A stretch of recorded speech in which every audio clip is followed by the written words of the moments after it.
जी sir, मुझे मकान नहीं मिला है। मैं 2-3 बार दौड़ी हूँ। मैं 2 बार फॉर्म जमा करी, ये आधार, ये राशन कार्ड, ये सब हम जमा करे हैं वहाँ पे एडिया ऑफिस में। ये सब है, ये है पहचान पत्र है, ये राशन कार्ड है और ये आधार कार्ड है।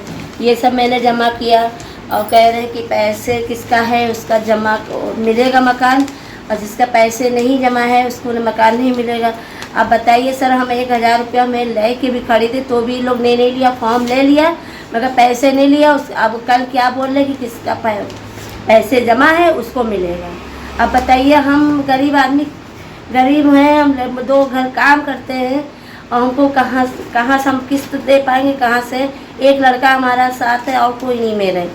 हम बताओ कहाँ जाए। और अकबर नगर मेरा टूट गया, वहाँ मकान था तोड़ दिया, पक्के घर था, एक टीन सेट था मेरा, तोड़ दिया। अब बताइए, हम इधर उधर भटक रहे, रिश्तेदार के 2 दिन रख लेंगे, 3 दिन रख लेंगे और कहाँ। तो एक दिन नदी कह देंगे जाओ अपना इंतजाम करो, हम कहाँ रहें बताइए लड़के लेके। दोस्तों, आप तमाम लोग जानते हैं कि उत्तर प्रदेश के अकबर नगर में किस तरह से बुलडोजर की कार्रवाई हुई। लगभग 1300 से ज्यादा घरों को तोड़ दिया गया, पूरी तरीके से ध्वस्त कर दिया गया, ये कह करके कि ये एक अतिक्रमण करके लोगों ने घर बनाया है। हालांकि ये लोग दावा करते हैं कि कई जनरेशन से ये लोग यहाँ पर रह रहे थे। इसके बावजूद वहाँ पर चूंकि रिवर फ्रंट बनाना है और इसी वजह से बुलडोजर की कार्रवाई की गई। हाई कोर्ट तक मामला गया, लेकिन मामले का रिजल्ट यही आया कि ये अतिक्रमण मुक्त किया जाएगा और इस सिलसिले में कई घरों को तोड़ दिया गया। वहाँ पर मसाजिदों को तोड़ी गई, कुछ मंदिर थे उन मंदिरों को भी तोड़ दिया गया। सरकार ने यह दावा किया कि हमने तमाम लोगों के लिए घर का इंतज़ाम कर दिया है, लेकिन आज हमें एक फ़ोन आया और उस फ़ोन पर जब हमने बातचीत की तो उधर से ये बात कही गई कि मैं अकबर नगर से शीला बोल रही हूँ, और उन्होंने जो दुख अपना सुनाया वो काफ़ी चिंताजनक है और ये सवाल खड़ा करता है कि आखिरकार उत्तर प्रदेश की प्रशासन किस तरह से काम कर रही है। एक तो आपने लोगों का घर छीन लिया, आपने लोगों के घर को तोड़ दिया और फिर उसके बाद उन्हें घर तक नहीं दिया जा रहा है। सरकार ये तो दावा कर रही है कि हम घर दे रहे हैं, लेकिन हकीकत कुछ और है। देखिए कि क्या कुछ कह रही हैं शीला जी, और उनके पुत्र हैं एक राजेश। उन्होंने जो बातें कही है उसे सुनने के बाद आप सोचने पर मजबूर हो जाएंगे कि किस तरह से उत्तर प्रदेश में योगी की सरकार बुलडोजर की कार्रवाई करके लोगों को बेघर कर रही है। जी सर, मुझे मकान नहीं मिला है। मैं 2-3 बार दौड़ी हूँ। मैं 2 बार फॉर्म जमा करी, ये आधार, ये राशन कार्ड, ये सब हम जमा करे हैं वहाँ पे एडिया ऑफिस में। ये सब है, ये है पहचान पत्र है, ये राशन कार्ड है और ये आधार कार्ड है।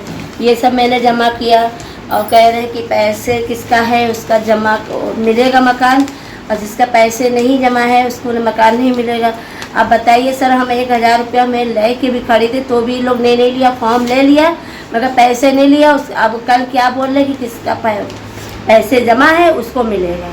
अब बताइए, हम गरीब आदमी गरीब हैं, हम 2 घर काम करते हैं और हमको कहाँ से हम किस्त दे पाएंगे, कहाँ से। एक लड़का हमारा साथ है और कोई नहीं मेरे।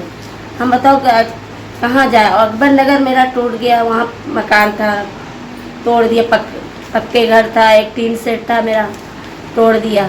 अब बताइए, हम इधर उधर भटक रहे, रिश्तेदार के 2 दिन रख लेंगे, 3 दिन रख लेंगे और कहाँ। तो एक दिन नदी कह देंगे जाओ अपना इंतजाम करो, हम कहाँ रहें बताइए लड़के लेके। आप जिस दिन फॉर्म कितने हमने बड़े सर से जब बांटने आए थे मकान के कागज, वो कह रहे थे कि हमने बोले कि सर मेरा तो मकान नोटिस नहीं आया, हम कैसे क्या कहें कि जब खाली होगा टूटने होगा तो तुरंत हम मकान देंगे, तुरंत फॉर्म भर देंगे। ये ऐसा कुछ नहीं हुआ और हम कहाँ जाएं बताइए सर। ऐसे ऐसे लोग, फिर हमने आवाज़ उठाया तो हमको बंद करने के लिए भी तैयार हो गए कि जब हम था पुलिस भेज दिया घर पे, इनको ले चलो। अब बताइए, हम गरीब आदमी को दबाया जाता है, हम कैसे क्या करें बताइए। हमको ना मकान दे रहे ना हम कुछ, हम इधर हम बताओ वो अपना घर चलाएं कि हम किस्त दें कि हम किराए पे रहें बताइए। आप लोग कहाँ हम जाएं। सर डॉक्यूमेंट मैं भी कल अकबर नगर में रहता हूँ, मेरा नाम राजन है। ठीक, मैं भी कल LD ऑफिस गया था, वहाँ पर काफ़ी टाइम मैंने बिताया। वहाँ पे अब मिल जाए मकान, अब मिल जाए, पर वहाँ के जो अधिकारी थे उन्होंने बोला जिनके पैसे जमा उन्हीं को मिलेगा, बाकी अन्य किसी को मकान नहीं दिया जाएगा। तो बताइए, जो गरीब इंसान जिसके खाने घर में रोटी नहीं है तो वो पैसा कहाँ से लेकर आएगा। और हम लोग पैसा लेके खड़े भी थे तो उन्होंने पैसा लिया नहीं। आधार कार्ड, मेरे डॉक्यूमेंट सारे जमा कर लिए, पर उसने पैसा लिया नहीं, ठीक है। और मैंने बोला भी पैसे दे दीजिए, पैसे आपको उस समय दीजिए जब आपका मकान आ जाएगा। तो अभी तक का मुझे कार्रवाई मतलब कुछ नहीं मिला है। मैं रिश्तेदार के यहाँ रहता हूँ, रिश्तेदार के 1 दिन रख लेगा, 2 दिन रख लेगा, रोज़ थोड़ी रखेगा। और भी बहुत वहाँ पे मेरा मकान था, मेरा खुद का मकान था, वो तो तोड़ दिया गया।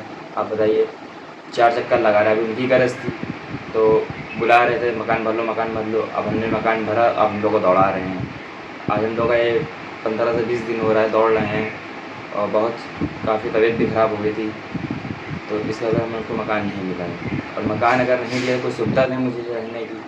अब बोल रहे हैं वहाँ पे कहीं अपनी सुविधा बना लीजिए, 3-4 हज़ार का मकान मिलेगा, आप किराए पर रहिए। अब 3-4 हज़ार कहाँ से लाऊँ? वहाँ से तो मेरा कमाने जरिया भी चला गया, जो मैं कमाता भी था वहाँ से सब प्रूफ बने हैं, सब कुछ है, सब सारे डॉक्यूमेंट है मेरे वहाँ के। अब कहीं और जाऊँगा तो वहाँ थोड़ी लगेंगे सब। तो कृपया करके मुझको मकान दिया जाए। और भी गरीब लोग हैं, वो भी सही, कम से कम वहाँ पे 100 से 150 लोग थे, उनको मकान नहीं मिला है और बोल रहे मकान दे रहे हैं, ये दे रहे हैं कि बसंतपुर में दिया जा रहा है मकान। और जिनके 10 फैमिली है तो एक नोटिस पे कहाँ दिया जा रहा है? 10 फैमिली क्या करेंगे? वो कूड़े पे जाएंगे या वो चौराहे पे रहेंगे? आप खुद ही बताइए।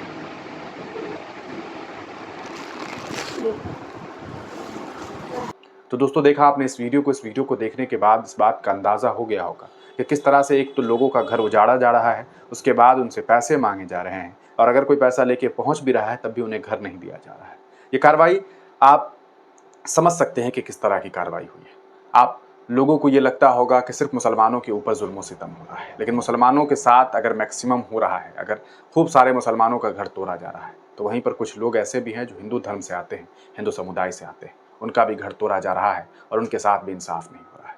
भारतीय जनता पार्टी शायद इस बात को भूल गई कि किस तरह से उन्होंने अयोध्या में यही काम किया था। वहाँ पर लोगों के घर तोड़ दिए गए, मंदिरों को तोड़ दिया गया, मसाजिदों को तोड़ दिए गए, और हकीकत आपने देखा कि किस तरह से चुनाव के बाद जब रिजल्ट आया तो अयोध्या जैसी सीट पर जहां उन्होंने राम मंदिर बना करके प्रधानमंत्री नरेंद्र मोदी ने रोड शो तक किया, वहां ये चुनाव हार गए।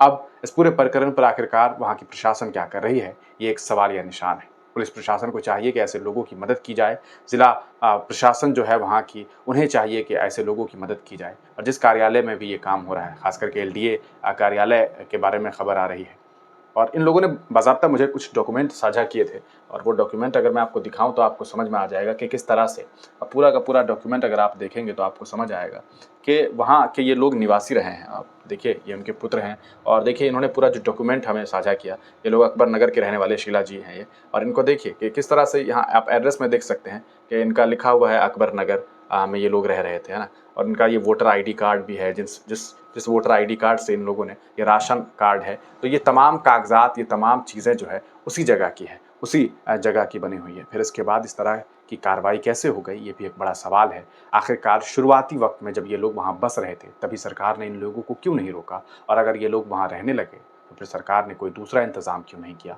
ये भी एक बड़ा सवाल है जो लोग पूछ रहे हैं। आप तमाम लोग इस पूरे प्रकरण पर क्या कुछ सोचते हैं, अपनी राय कमेंट सेक्शन में ज़रूर दीजिए।